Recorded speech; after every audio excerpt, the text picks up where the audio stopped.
Hello, everyone. It's Mike from Downtown Comics, and I'm here as always with James Rossman. James, how are we doing today? Good, Mike. How about you? Good. Yes, it's been a couple weeks, so we're back to talk about some more comics. These are the comics that were released this week of June 4th, 2025. So as always, liking and sharing and subscribing to our videos on YouTube is super helpful. Thank you very much.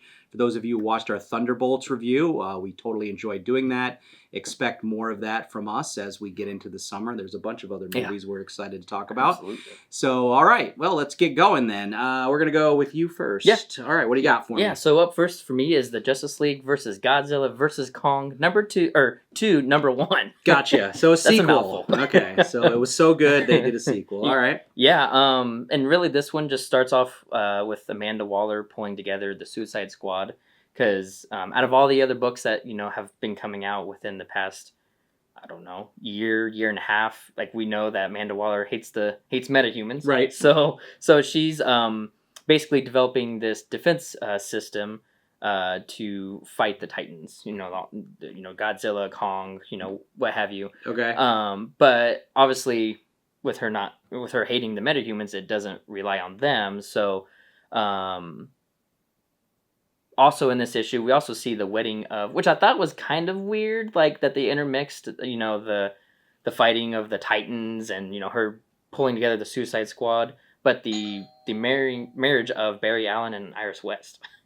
Really? Yeah, it was just kind of like thrown in there. I was like, all right, and that whole little part was basically like, the Justice League are trying to get Barry Allen to be like, hey, you're married to Iris now, like you need to tell her you're the Flash, like if not, it could go south.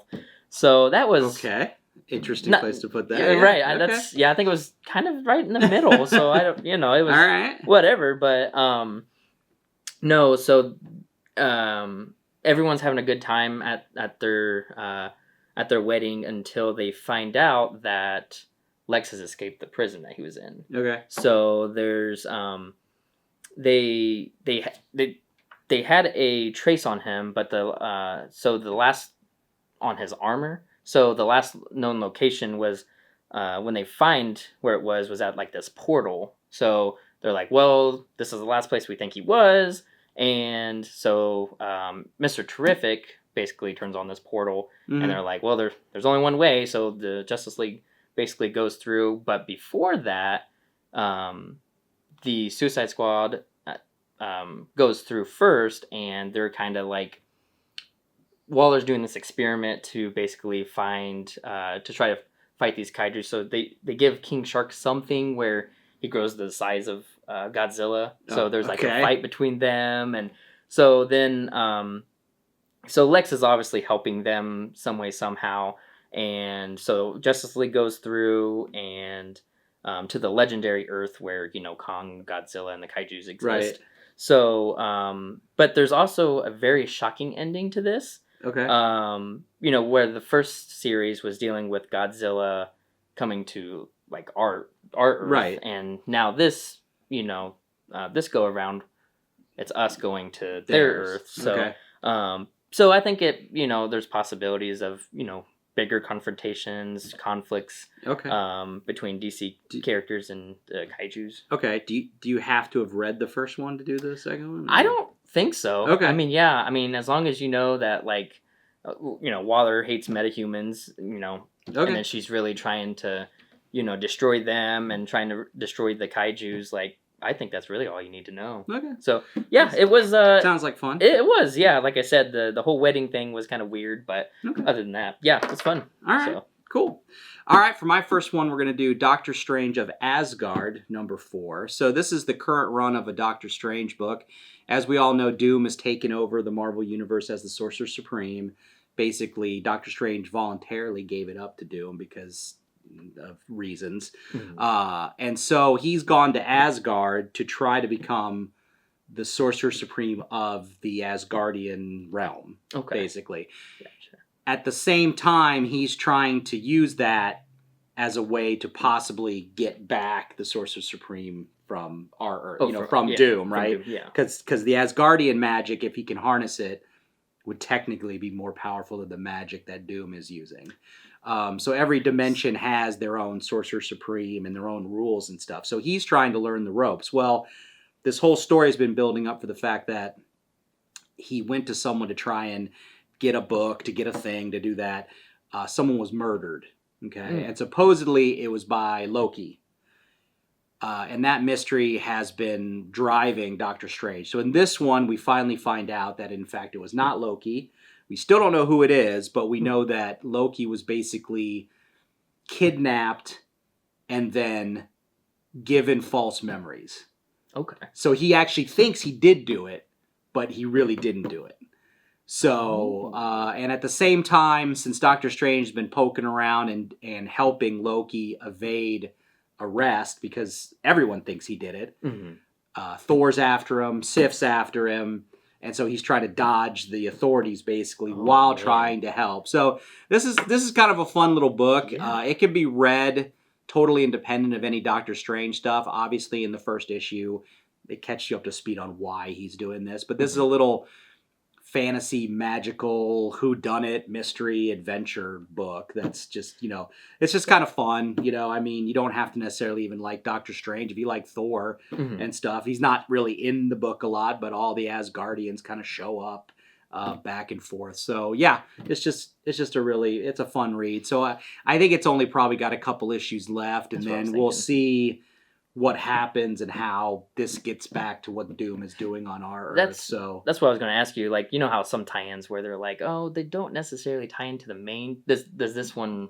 No, I mean, there's okay. really, like I said, the circumstances that Strange brings him, that the reason he is in Asgard is because of Doom taking over as Sorcerer Supreme. But you don't even have to have read that to read I like this. that. So yeah, and so how it's going to end and what that's going to portend going forward, we don't know yet. Okay. So yeah, this can be read on its own. But if you are reading all the Doom stuff, this is an interesting chapter because we're pretty sure that Strange is going to be one of the things that will kick Doom out of whatever he's doing eventually. But you never know. They've done some weird stuff with Strange over the years. They've killed it. That's true. So yeah. Yep. All right. Awesome. Sweet. All right, well, up next for me is the Ultimate Spider-Man Incursion #1. Okay, yeah, I did start reading this. I haven't finished it, but yeah. Yeah, this whole issue I feel like is, it's basically Free Comic Book Day. There was a preview of this. Sure. And it was basically the Maker? Yeah, the Maker. He's talking to Miles. He basically leaves a blank card, and says, "Hey, if you want a new life on the universe that I'm making, here's my card."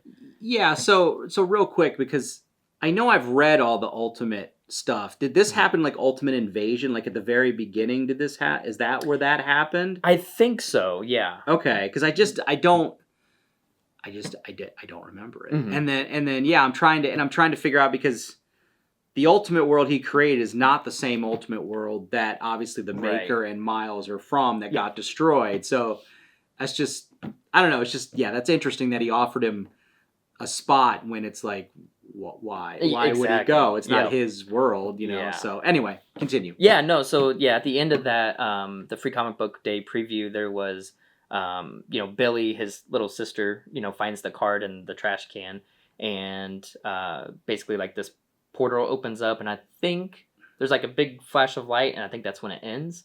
So this actually picks up right after that. And so the Free Comic Book Day was an original. It wasn't the first like 5 pages of this book. It was original stuff. I think so, yeah. Okay. Because this I mean still deals with like what happened in that preview. Right. But yeah, Yeah. So it's kind of like you kind of had to know what. Yeah, exactly. Yeah. Okay.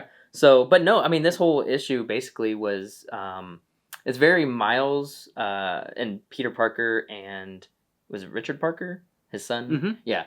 So it's basically them, kind of swinging around town, trying to find, Miles' little sister.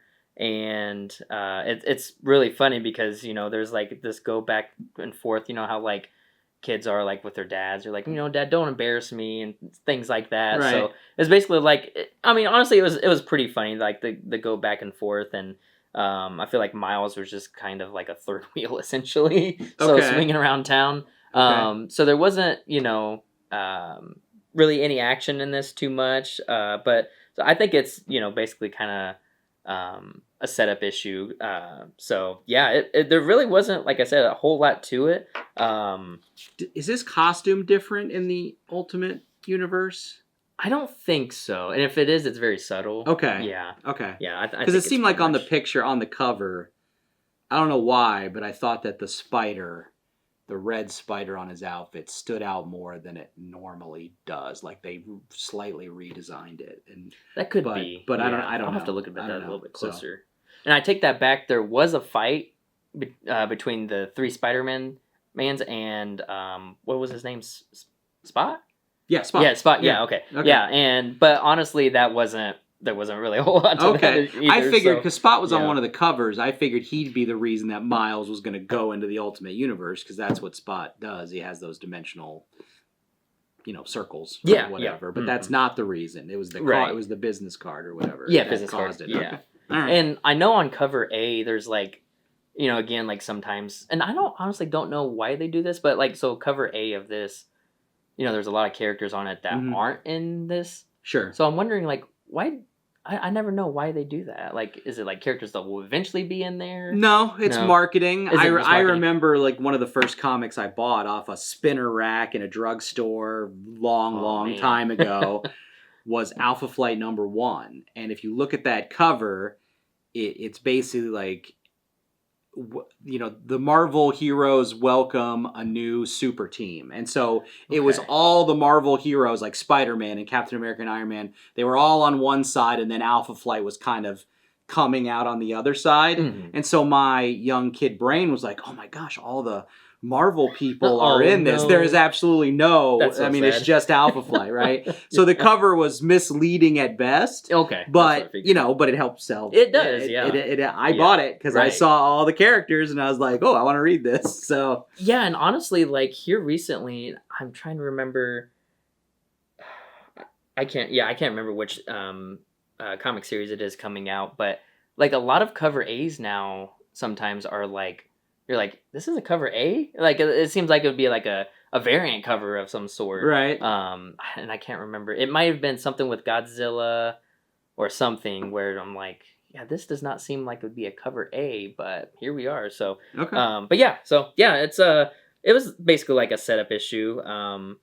But they, because let's see. It's a mini series, right? It is, yeah. Okay. Mm-hmm. Okay. Yep. I don't remember how many issues it's going to be. But no. So also near the end, the Makers Council learned that there was this, the interdimensional activity with Miles and stuff like that. So they're gonna try to in issues to come, they're gonna try to figure out like what was happening with that, and they're like, did the Maker escape? Did he, is it some sort of weapon or what? What's going on? So, but they don't do anything about it in this issue. So, yeah. All right. So, yeah, just a setup issue pretty much. Okay. Yeah. All right. So my second one is Star Wars Jedi Knights #4. So this is the 4th issue. And I'm not sure if I've talked about this book before or not. I don't think so. I'm going to assume I haven't. But anyway, Jedi Knights is one of the new ongoing titles, except this one's unique. Well, unique in the sense that it seems like they're all one-offs. So they're taking Jedis that you may know or you may not know, and then telling a one-off story. So, like, the last issue was a Ben Kenobi, Qui-Gon, if I'm pronouncing that right, Qui-Gon adventure where, they got marooned on a planet. Well, this one is Qui-Gon and Shakti, okay? Okay. And it's basically, it's a fun one because it's got bounty hunters, it's got a bank heist, it's got a brand new character that I don't think has ever been introduced. So she's a thief / I don't know, mastermind, I guess. They give her a lot of props for being a very smart person, but she's a thief. You get Jango Fett gets an appearance in this. Wow. Aura Singh gets an appearance in this. So some of the more famous bounty hunters from the mythos. So yeah, it's basically a bank heist followed by some double crosses and some triple crosses. I don't want to give anything away, but it's a one and done story. It's kind of fun. For all the Jedi Knightness of it, the Jedis aren't in as much of it as you think. Okay, so I was wondering. It's really told from the perspective of the thief herself and what she's doing. Seems like a packed issue. It is. Well, it moves at a quick. The other thing about these books are they move at a very quick pace. There's not a ton of dialogue, or the story is written in such a way that it's just like boom, we're off. Mm-hmm. We're going to get from A to B to C, and then we're done, and we're out. Okay. So it's just, there's not a lot of, we're not getting into the characters' lives. We're not having some sort of side B story. There's just, it's like a 30-minute, those 30-minute Clone Wars cartoons, right? Mm-hmm. You don't have any time. That's true. You just go beginning to end, and then you're done. So they're very quick reads. But like I said, they all seem to be one and done so far. So it's not like you have to have read 3 to read 4. You just pick it up and read it. So if you're just looking for some Jedi action or whatever, any of these have been, pretty decent. You just, at least they're not lying on the cover. So Shakti and Qui-Gon are the main Jedi. So they're not going to lie to you and give you someone. And Jango Fett does appear, although not a big...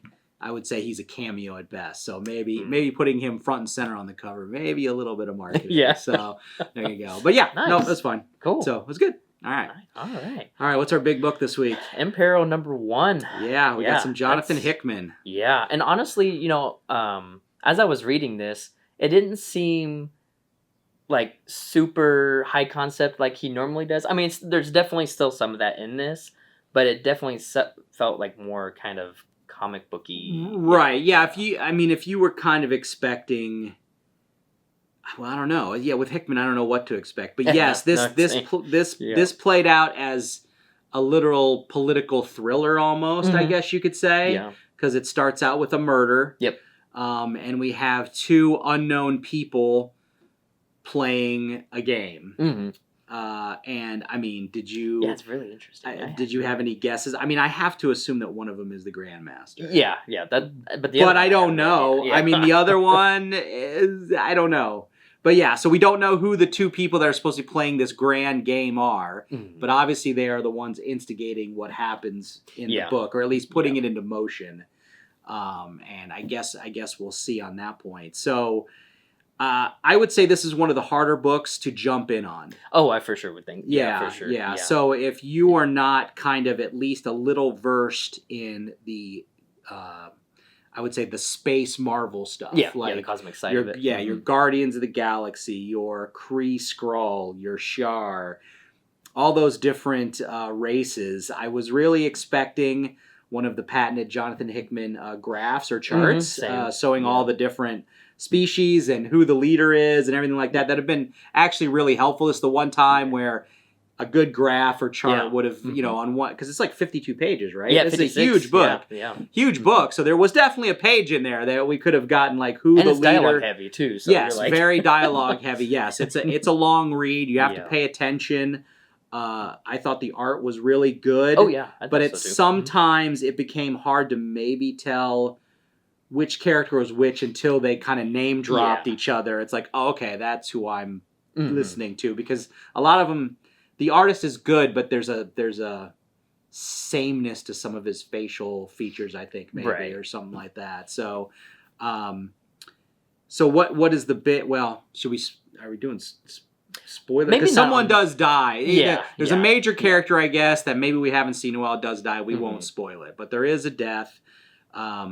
Why don't we just name who our biggest factions are? So yeah, we have. I know. Oh, we got what? Bruce Banner. We got Jennifer Walters. Is that like who? Yes, you're going with? Jennifer Walters. Yeah, and Amadeus Cho. Right. Yeah, so they represent the Scar faction. So basically, what we learn that a galactic federation, literally, the type of thing you see on a Star Trek or whatever, is kind of being created by Peter Quill's dad, and I forget, did you write down what their race is? It's like the Skotari or the Sporati or something. I think that's the last one you said. Okay. That's how I pronounce one. Yeah, whatever their race is, right? So Peter Quill's dad is the king. Peter Quill is technically, Star-Lord is technically the prince, but the dad has been trying to, he basically built a galactic fortress or galactic space station or whatever, Babylon 5, let's call it, for those of you who know Babylon 5.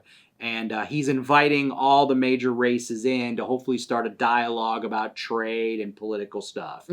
So you've got them, you've got the Scar faction that is led by the Hulk. He's technically the leader of that faction. He looked pretty cool. And it was so funny because we were talking about the whole cover thing actually with my friend. and I said something like one of the covers was She-Hulk in space armor. Yeah. And he said, "Oh, well, that's not She-Hulk. That's a Skrull or whatever, a Skrull warrior woman or something." Yeah. And at the time, before I read the book, I'm like, "Oh yeah, that's probably right. Why would She-Hulk be in space armor in space, right?" But no, that's her. That's her. She is in space Yep. armor in space. So she is in the book. So the covers do tell the tale. So. But you also have those horse aliens that I don't know who. So they are. I'm pretty sure their main. Okay, so I'm pretty sure Beta Ray Bill is one of them. Is one of that race. Okay, I got you. I may be wrong on that. You can check me in the comments, but I'm almost dead positive that they were introduced in Power Pack. So they were the aliens, I believe, that give Power Pack those kids.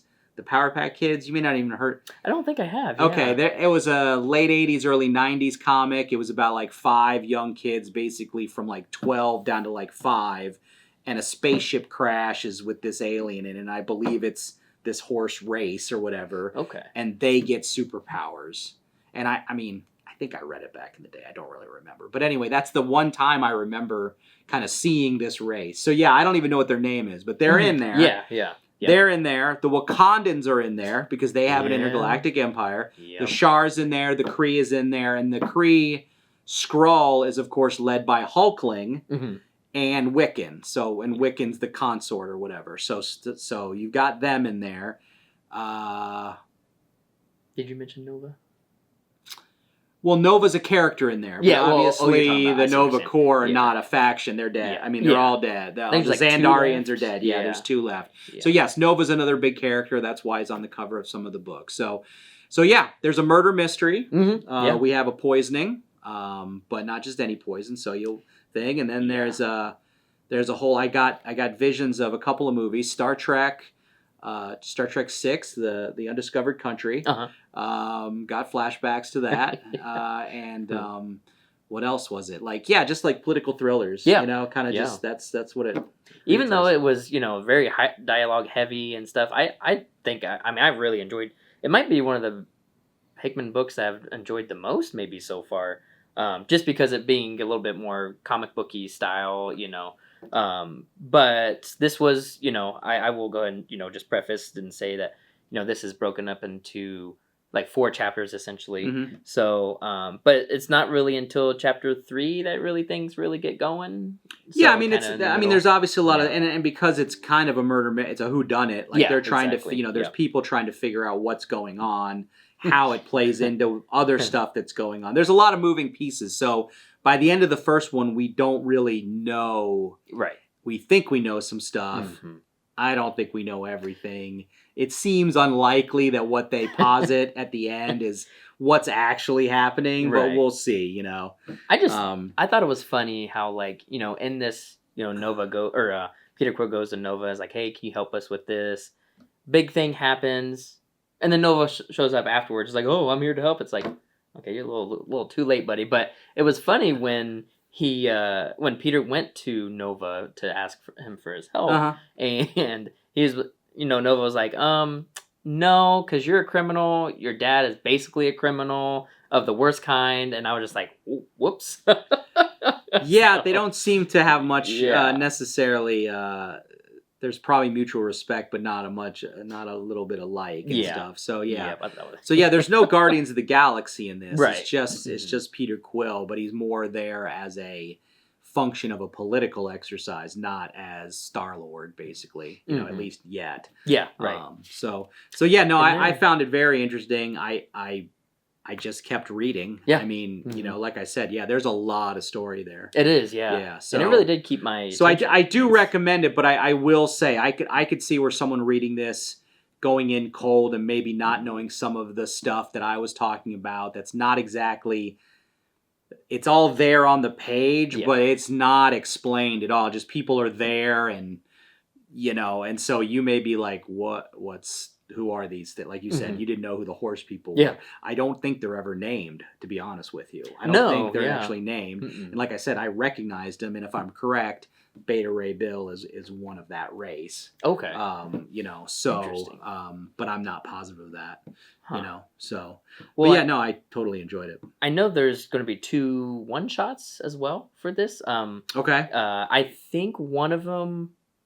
Oh my gosh, and I'm kicking myself for not remembering the comic book artist name or comic writer name, but I think she's working on one, and I think it's centered around She-Hulk. I think, like in this. So I'm like, Okay. oh, I don't know what the other one is, but Well, I thought mean, it was She-Hulk is separated from the rest of the people, so I guess yes, that Yeah, makes sense. that's- So we yeah. will get an adventure of what She-Hulk is doing. Mhm. So that makes sense that it would be a She-Hulk one shot. Yeah. Because they leave her somewhere in the middle of the book, and so she's not in the rest of it. So she's doing her own thing. Mhm. So that Yeah, makes definitely. sense that they would do that. Yeah. So we'll see what happens, but Yeah. yeah, I enjoyed it. Hopefully, as the issues go on, there'll be more like little bubbles with all the people that are involved. So And yeah, that's the we thing know. too. I was kind of surprised. I wonder why they didn't include like the graph or the chart you were talking about. 'Cause, don't yeah, know. That's Yeah, interesting. don't know.